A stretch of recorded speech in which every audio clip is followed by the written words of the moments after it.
மக்கள் தொலைக்காட்சி நேயர்கள் அனைவருக்கும் வணக்கம். நான் உங்கள் ஜுகல் 5 மோட் ஆர்ட் ஒர்க்லேருந்து பேசுகிறேன். கைவினை களஞ்சியம் பகுதியில் உங்களை சந்திப்பதில் மிக்க மகிழ்ச்சி. இன்றைக்கி நம்ம தேவையில்லாத இந்த தேங்காய் ஓடுலாம் இருக்குது இல்லையா, அதை வச்சு எப்படி ஒரு உபயோகமுள்ள பொருட்களை நம்ம மாற்ற போகிறோம்னு பார்க்க போகிறோம். அதுக்கு தேவையான பொருட்கள் என்னென்னு நம்ம பார்த்துடலாம் வாங்க. முதல்ல நம்ம இந்த தேங்காய்லாம் இருக்குள்ளே வாங்குவோம் இல்லையா, அந்த தேங்காய் பொருட்களை நீங்கள் நல்லா பார்த்து தேர்வு செஞ்சுக்கோங்க. நான் இன்றைக்கி சோப்பு ஸ்டாண்டு, அதை வச்சு நம்ம சோப்பு ஸ்டாண்டு எப்படி செய்யறதுன்னு பார்ப்போம். வழக்கம் போல் நீங்கள் தேங்காய் ஓடு இந்த மாதிரி தான் கட் பண்ணுவீங்க, இந்த மாதிரி தான் ஷேப் பண்ணுவீங்க. இப்போ நம்ம தேங்காய் ஓடுனா நம்ம அது இந்த மாதிரி தான் இருக்கும் பார்க்குறதுக்கு. அது நம்ம இந்த பகுதி செங்குத்தாக பார்த்த மாதிரி நம்ம கட் பண்ணிக்கலாம். அப்போ தான் உங்களுக்கு ஒரு சோப் ஸ்டாண்ட் எப்படி இருக்குமோ அந்த அமைப்பு கிடைக்கும். இந்த மாதிரி கட் பண்ணிங்கன்னா உங்களுக்கு கிண்ண அமைப்பு தான் கிடைக்கும். அதனால் நம்ம இந்த மாதிரி தட்டையான அமைப்பில் கட் பண்ணிப்போம். தேங்காய் ஓடு நான் பார்த்து எடுக்கும்போது இந்த மாதிரி தான் இருந்தது. இந்த மாதிரி இருக்க தேங்காய் ஓட நான் இப்படி செங்குத்தாக கட் பண்ணிக்கிட்டேன் ஆஷா பிளேடு வச்சு. அதேமாதிரி தேங்காய் ஓட பார்த்து எடுத்துகிட்டு நீங்கள் அதுக்கு தேவையான பொருட்கள்லாம் ஆஷா பிளேடு, வேறு பென்சில், மார்க்கறதுக்கு பென்சிலோ இல்லை மார்க்கரோ எடுத்துக்கோங்க. அதுக்கப்புறம் அது இலைக்கிறதுக்கு தேவையான எம்ரிஷில், இந்த உப்பு ஷீட்டுன்னு சொல்லுவாங்க. ஹார்ட்வேர்ஸில் நீங்கள் போய் கேட்டாலே கிடைக்கும். இந்த மாதிரி தேங்காய் ஓடு நான் செய்ய போகிறேன், ஆர்ட் பொருள் செய்ய போகிறேன், அதுக்கு தேவையான பொருட்கள் இந்த மாதிரி எம்ரிஷில், உப்பு ஷீட்டு. அதுக்கப்புறம் அதிலே ஹார்டான பொருள் இருக்கும். நம்பர் 15 கேட்டு வாங்குங்க. நீங்கள் 15 கேட்டிங்கன்னா உங்களுக்கு இந்த மாதிரி தட்டை அமைப்பில் தருவாங்க.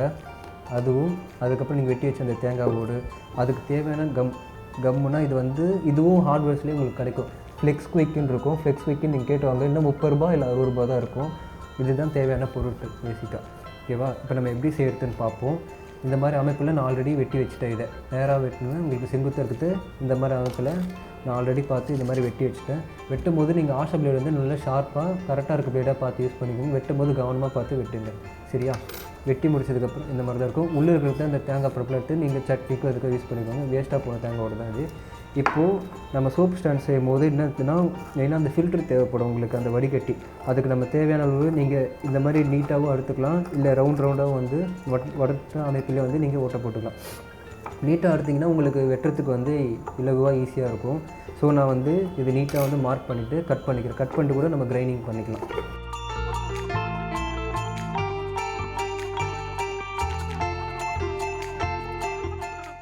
இது நீங்கள் சோப் வைக்கிறதுக்குன்னு இல்லை, இதில் நீங்கள் இது ஓட்டை போட்டால் உங்களுக்கு சோப் வைக்கிற ஸ்டாண்டாக மாறிடும். ஓட்டை போடணுன்னா இது நார்மலாக ஒரு விதமான உங்களுக்கு கிண்ண வடிவமைப்பில் தான் இருக்கும். இது நீங்கள் கிண்ணமாகவும் யூஸ் பண்ணிக்கலாம். இப்போ நான் இங்கே உங்களுக்கு 3 ஷேப்பில் மார்க் பண்ணியிருக்கேன். இந்த எழுதுகோல் வச்சு நான் உங்களுக்கு ஒரு சதுரங்க வடிவமைப்பில் வெட்ட போகிறேன். அதனால் நான் முன்னாடியே இதை நான் மார்க் பண்ணி வச்சிட்டேன்.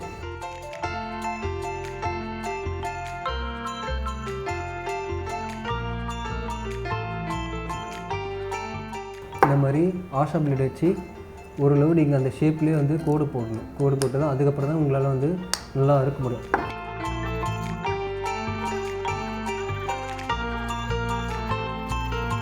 அதே மாதிரி இங்கே அறுக்கும்போது கட்டை விரலை கீழே வச்சுக்கோங்க.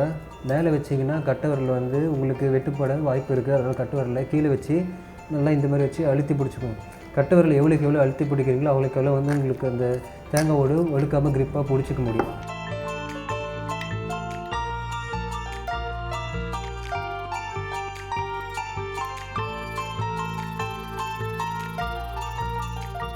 இந்த பகுதிக்கு இந்த சைடு நம்ம கொண்டுட்டு வந்துட்டோம். அதே மாதிரி நம்ம ஸ்ட்ரைட்டாக பார்த்து வெட்டிக்கணும். இந்த பகுதியில் நீங்கள் எப்படி வெட்டினீங்களோ அதே மாதிரி இந்த பக்கமும் நீங்கள் வெட்டணும். கரெக்ட்.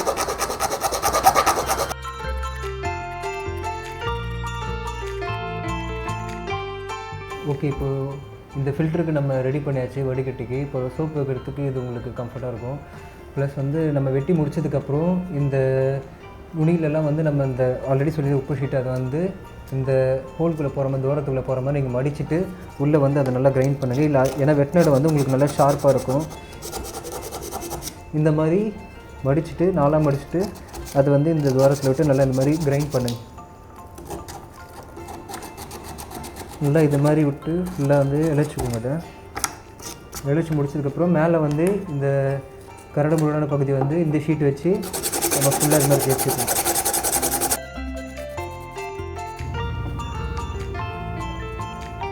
இந்த மாதிரி தேய்ச்சி வராத பகுதியெல்லாம் ஆல்ரெடி சின்னதாக நான் ஒரு கத்தி வச்சுருக்கேன். அந்த கத்தியோட கூர்மையான பகுதியை வச்சு நான் அதை இதோட உதவியால் இந்த மாதிரி வெட்டி எடுக்கிறேன்.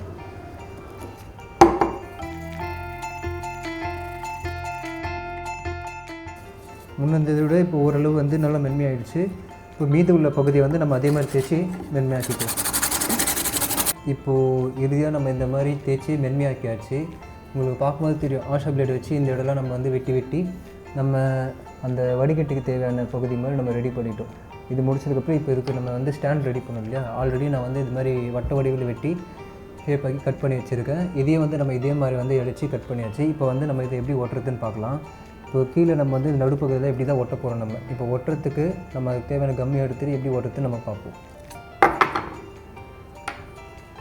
இந்த தட்டையான பகுதியில் வந்து ஒரு சுட்டு ஃபஸ்ட்டு முதல்ல அந்த பசையை வச்சுக்கோங்க. ஒரு சுட்டு விட்டதுக்கப்புறம் நீங்கள் வந்து ஒட்ட ஆரம்பிக்கலாம்.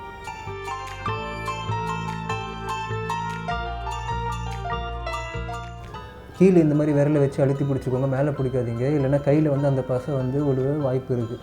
அதனால் கீழே வச்சு ஒரு 2 நிமிஷம் நல்லா அழுத்தி பிடிச்சிக்கோங்க. 2 நிமிஷம் அழுத்தி பிடிச்சாலே இந்த மாதிரி உங்களுக்கு நல்லா ஸ்ட்ராங்காக வலிமையாக ஒட்டிக்கும். இப்போது இதுக்கப்புறம் வந்து நீங்கள் என்ன பண்ணணுன்னா, இதை கவுத்து வச்சுட்டு இதில் வந்து நீங்கள் அந்த பசையை விட்டு திரும்ப அந்த தேங்காய் நம்ம தேக்கி வச்சுட்டு அந்த தேங்காயோட ஓடு தூள்லாம் அதெல்லாம் வந்து போடணும். நம்ம இந்த மாதிரி சுற்றி போட்டுக்கோங்க.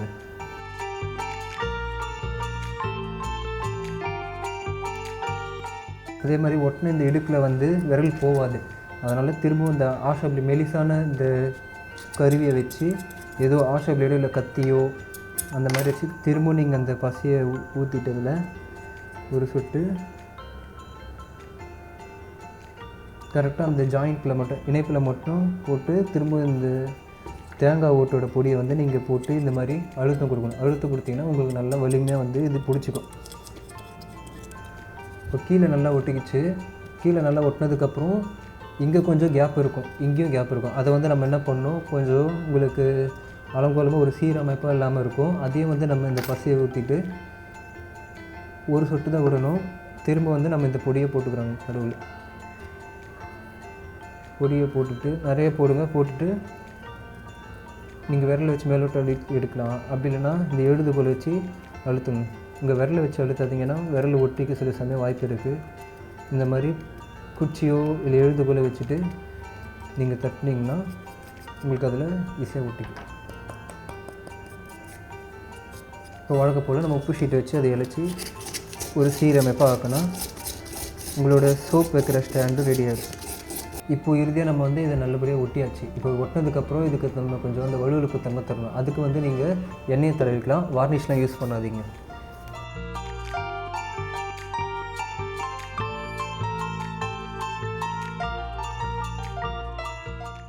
பேர பசங்களுக்கு பேர குழந்தைங்களுக்கு நீங்கள் இது எப்படி செய்யணும்னு சொல்லி தந்தால் அவங்கள வந்து கற்றுப்பாங்க. இது நீங்கள் வீட்டிலே செய்யலாம். அந்த பாத்திரம்லாம் ஒரு சில பொருட்கள் நீங்களே வீட்டில் செஞ்சால் உங்களுக்கு காசு வந்து நீங்கள் சேமிக்கலாம்.